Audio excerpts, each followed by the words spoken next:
thank you for clicking in. I'm happy to tell you a little bit about our idea or project here. And we begin really that healthcare for those suffering from chronic disease is fragmented. And what is needed is really integrated, direct way of getting the best care for the patient to the patient in a way that's sensitive to his needs and really charting his own course. And what we're proposing here in its simplest form is this tablet interface where a patient suffering from chronic disease and being administered various care plans can collect data from devices he's wearing and collect data directly from his opinions, his surveys, pre-talks, and this data gets summarized, run some analytics or some visualizations, and that provides insight to the clinician responsible for the care and gives you intuition, gives the clinician intuition about what processes are difficult for the patient, and it gives you an idea of why adherence compliance may be suboptimal. These ideas come because I'm working with the Northern Manhattan study, and we're a long-time NIH cohort looking at vascular risk factors. We're developers for Google Glass, and we have a lot of experience with analytics and data sciences, trying to bring all these experience from a very diverse team to bear on this project here in order to really make it. What we've learned is that really there's a lot of change going on in health policy as far as reimbursement structures, where there's now money to pay for integrated care, and several new emerging organizations that have popped up that are now responsible for providing care for those that are sickest, and there's money to do this. So, but we see that hasn't changed. It's really that those that are the oldest and those that are the poorest, low income, are still suffering from diabetes and heart failure at a very high prevalence, and these really are the targets that we're focusing on this project. Is that there's money to do this, there's bonuses, there's fees, there's quality related bonuses, and when organizations actually pay attention to integrating care, we see a reduction in ED utilization, see a reduction in inpatient hospitalization. So there's definitely synergy. Patient fares better when organizations get paid to integrate care. That we are sensitive to is that if you're trying to develop technology in this area, there really is a lot of FDA regulation for a medical device that can prevent adverse events, or claiming to. And when we look at these new entities, affordable care organizations, medical homes, group practices, and all these components that sort of show performance of these organizations, if we implement technology in any of these areas, what we wind up doing for the patient is preventing these very expensive adverse events that are bad for the patient, that are bad for the organizations responsible for them.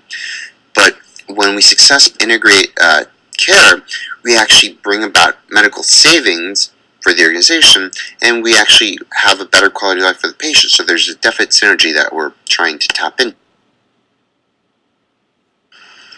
And how platform has integrated various care pathways for chronic disease, and we've integrated quality reporting metrics so that when a provider looks at their patient, what they should be doing for the patient based on best standards and best billing standards. But we've added a new layer. We've taken cutting-edge analytics, something that you would see on an NIH clinical trial, namely randomized crossover study designs for each individual patient, where a patient is randomized to various care plans that a nurse provider would give to treat, say, diabetes or treat obesity or for weight management. And these various strategies are allocated randomly over time, and we measure how good the patient is adhering to these strategies through devices and then through their own personal experience, and we see a way that makes sense to the provider, various visualization methods, so that the provider can look at the patient and have a sense of what's working, what's not, and really optimize the care so we keep on making what works for the patient stick.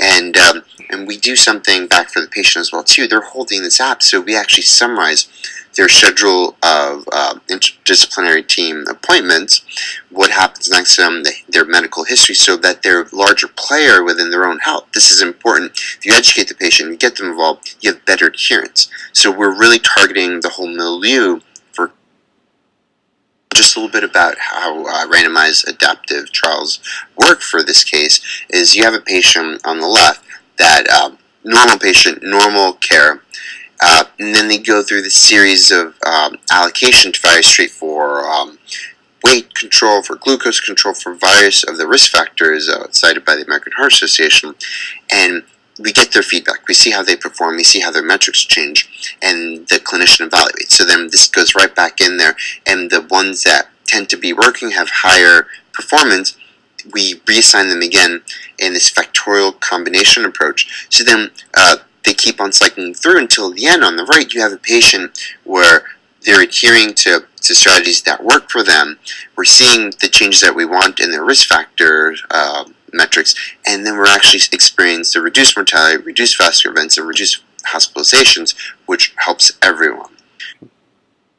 The design schematics for the app are currently in play with our designers and our programmers, and this patient and provider facing, that not only are we targeting these new care organizations for providing the service in order to optimize their performance, but we also see this as a platform for which app developers or device developers, that once they have FDA ID approval, they can actually plug into their module, and then we can see if their new approaches can actually provide any better care for the patients that we're working with.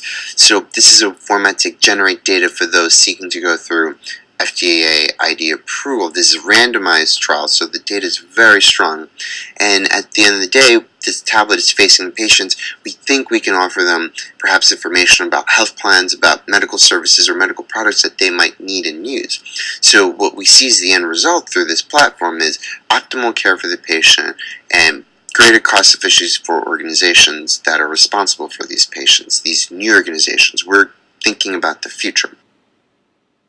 For this AHA MedStart app, we use the original AHA money to finish the programming, to pay our programming team, but then the MedStart money becomes pivotal to get these pilot programs underway and generate data that we can then use to fund larger trials to get FDA approval for this platform.